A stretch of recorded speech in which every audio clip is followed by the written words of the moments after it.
So I found your question of how to multiply 4/3 times -6.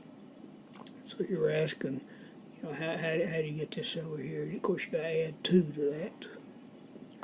And so you have 4/3 times a -6. Now, I guess a key to it is you can put the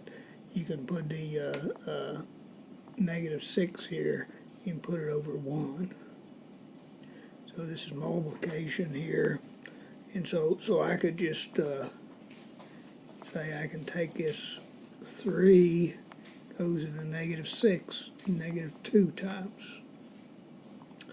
And so this would be 4 times -2, which is -8.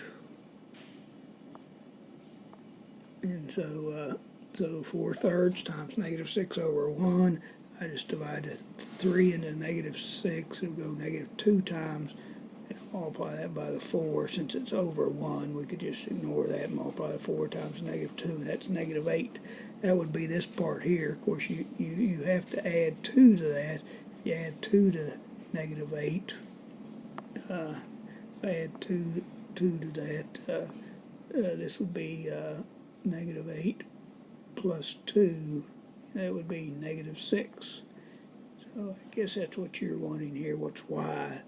And y will be a -6. Looks like maybe you're working a little bit ahead. Hope this helps.